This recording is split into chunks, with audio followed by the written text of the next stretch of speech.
Howdy, Legendary Void here, and today we're doing a deck take on Predaking. This is a deck I've been wanting to play for a long time, and I actually played it the other day against my sister who was playing Superion and had a lot of fun with that. We're going to be going over the exact deck list I played, so yeah, let's go ahead and get into it. I'm not going to go too into detail on the characters because I'm sure there are plenty of other people out there who go over what they do, and you probably already know if you're watching this video because you want to build a deck. So yeah, we're gonna basically skim over it. The leader Razorclaw is bold 1 in alt mode, but in bot mode, when he flips this mode, he can attack untapped characters, which is fantastic for whenever you combine in a Predaking, because there in fact was a ruling saying that if you flip to this mode as your last bot and then combine into Predaking, he can attack untapped characters, which is actually pretty fascinating. But it does look pretty interesting, but that effect doesn't come into play that often, at least in my experience. And then we also have Headstrong, who is Brave. He's mainly going to be used for this, due to the fact he has no effect in his bot mode. He does have 5 health, so Force Fields are definitely useful against super aggro decks. And he's the bottom left leg. We also have Predaking Rampage, who has Pierce 2 in alt mode. But in his bot mode, anytime an enemy is KO'd, you heal 1 damage from each of your Predakons. This effect actually triggers a lot more than what you would think. And repairing 1 damage from each of your Predakons really helps, especially when your opponent's playing things like Armed Hovercraft. Basically sets that back 1 step. It's really fantastic, and I like playing around with him. And he is the top right half. We also have Torax, who in alt mode blocks your opponents from being able to be repaired. But in his bot mode, he essentially lets you draw a card and then put a card from your hand on top of your deck. This is mainly used to get rid of those annoying double oranges out of your hand and onto your deck, where they can be used to punch really hard into your opponent. But yeah, he is the bottom right leg of Predaking. And then our last character is Dive Bomb. When you flip to this mode, your opponent reveals a card at random from their hand. If it's an action, scrap it. This is probably going to be your first character to flip during the game, due to the fact that it can disrupt your opponent and set them back really far if you're able to randomly choose a action from their hand. And he is the top left piece. Now, Predaking has 5 weapon slots, and that's mainly what the deck is going to be focused around, trying to get as many weapons onto him as possible to punch super hard into your opponents and one-shot them if possible. But when he's combined, he also he lets you draw a card and then play a card. This essentially is going to be used to just put more weapons on him. But yeah, he's a really fantastic attacker, and he gets some really high numbers on his attack sometimes. You can check out my battle video in the description below and see how high I actually can get him to. It gets absolutely insane sometimes. So yeah, let's go ahead and get into the battle cards. So the first action we're playing is naturally 2 copies of Predaking Enigma. It lets you combine into Predaking, of course. And then whenever you have Predaking on the battlefield, you can draw a card and then play an upgrade. Of course, you're going to be putting upgrades onto Predaking. This is a good way to draw more cards and then get them on a Predaking, because you do go through your hand pretty quickly with this kind of deck, because you're trying to play as many upgrades as possible from your hand. And this is just one of those ways to do that. We also play 2 copies of Ramming Speed, which lets you scrap an enemy upgrade. Essentially, it helps you get past your opponent's force fields, or get rid of weapons that are destroying your guys, or getting rid of your opponent's ways to pierce in blue decks. But yeah, that's pretty much the purpose of that. We also run 3 copies of Swindled, which lets you draw 2 cards and then scrap 2 from your hand. If you began the game with only Decepticon characters, you can play an upgrade. Again, this deck is super upgrade heavy, so we're going to want to play as many upgrades from our hands as possible, and Swindled is a fantastic way to do that. Because we're running all the Decepticons, might as well. We also have 2 copies of Treasure Hunt. Again, super upgrade focused, because it lets you scrap the top 4 cards of your deck and then put an upgrade, all upgrades scrap that way into your hand. Really great for grabbing just any kind of upgrade you need from the top of your deck. Sometimes you'll hit a whole bunch of actions with that, and that's a little unfortunate, but it does make way for you to drawing into upgrades in the future. So either way, I feel like it's kind of a win.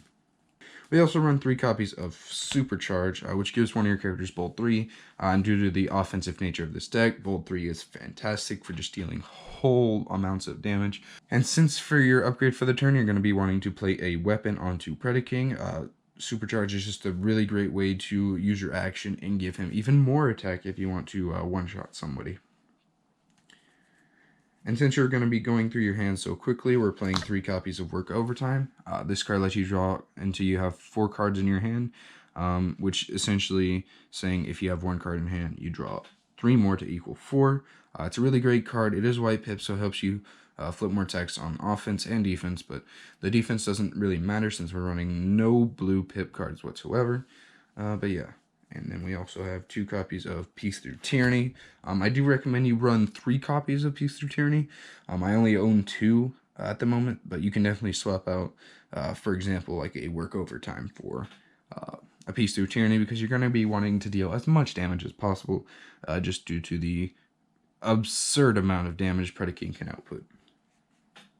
We also play 1 copy of New Designs. This lets you play an extra upgrade during your turn instead of your action.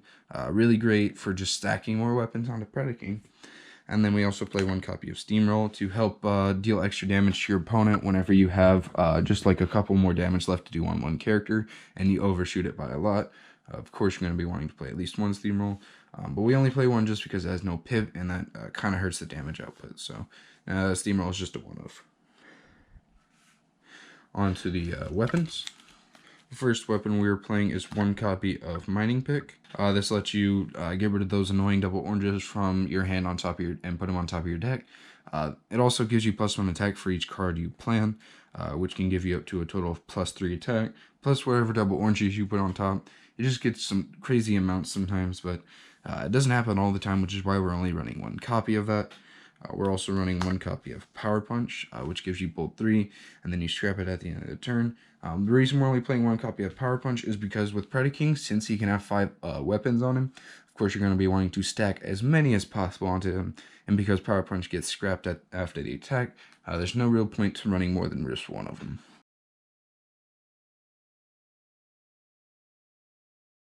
And I know I just like kind of bashed on cards that get scrapped after you attack, but we are playing 3 copies of Grenade Launcher, just because the raw amount of attack it can give Predaking.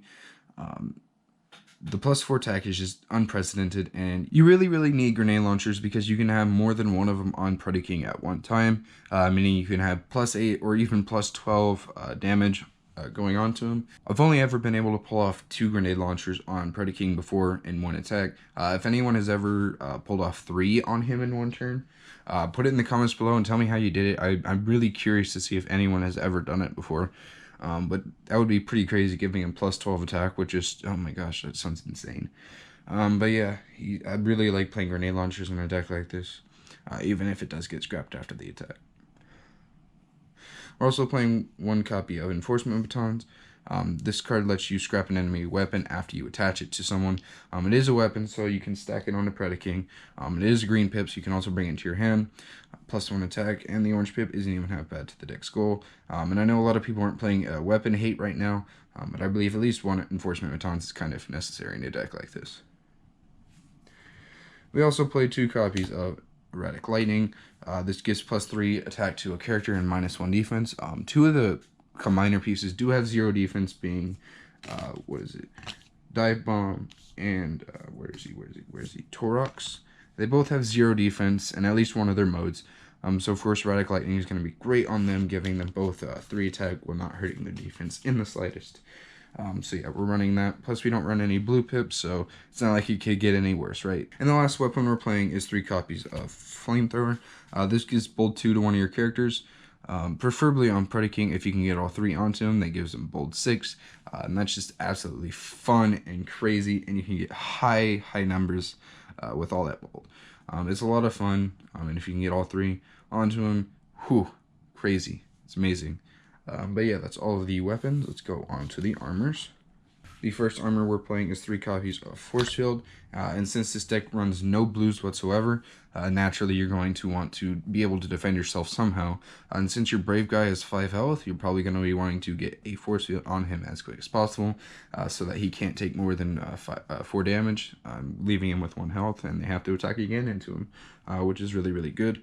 But yeah, Force Field 3 copies is absolutely necessary. We also run 2 copies of Bashing Shield. It is a orange and green pip with +1 defense.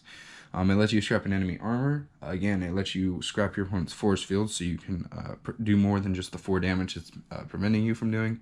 It can also get rid of reinforced platings and sparring gears, which are in fact seeing a whole bunch of play now. For some reason, blue decks, I guess, are making a comeback. And aerial bots, it's kind of weird, but you know, they're doing a thing. So Bashing Shield is absolutely necessary. You can run a 3rd one. I just thought 2 was just necessary. And then the last armor we're running is 3 copies of Improvised Shield. It gives tough 1 to one of your characters. Doesn't really matter because we're running no blues, but the double orange pips are absolutely necessary because, again, offensive deck, you're going to be wanting to have as much attack as possible, and Improvised Shield is one of the best ways to do that. Yeah, that's all of our armors, and we only have one kind of upgrade that we're running, which is 2 copies of Tooth and Claw, put on Predacons only, and the upgraded character can have a weapon or an armor in their armor slot. This essentially just lets Predaking have 6 weapons on him, which doesn't happen too often, but you are going to be wanting to run it because it is a utility, gives him +1 attack. Any kind of attack adding to him really does help. So of course you're going to be wanting to play 2 of those. I only recommend playing it onto Predaking because it's not really helpful on your other smaller guys, but you definitely can on someone like, I don't know, Razor Claw, because he's probably going to be one of your main attackers before you even combine into Predaking. But yeah, preferably just put it on Predaking. And yeah, that's all of our battle cards. Yeah, and that's the deck. I had a lot of fun playing this the other day. You can check out the battle video for it in the description below. It was a lot of fun playing against Superion. You can see how well it did. But yeah, it's a fun deck. I think it shows a lot more potential than people are giving it credit for. You may have less health than a lot of the combiners, but he also has more defense and a lot of attack to kind of counterbalance the lack of health. But you know, he's really good. I love playing him. He's got a lot of potential, and hopefully with Wave 3 he just keeps getting better. But yeah, that's pretty much it. Thank you guys so much for watching. If you like this video, don't forget to whack that like and subscribe button. And as always, have a phenomenal day. Peace.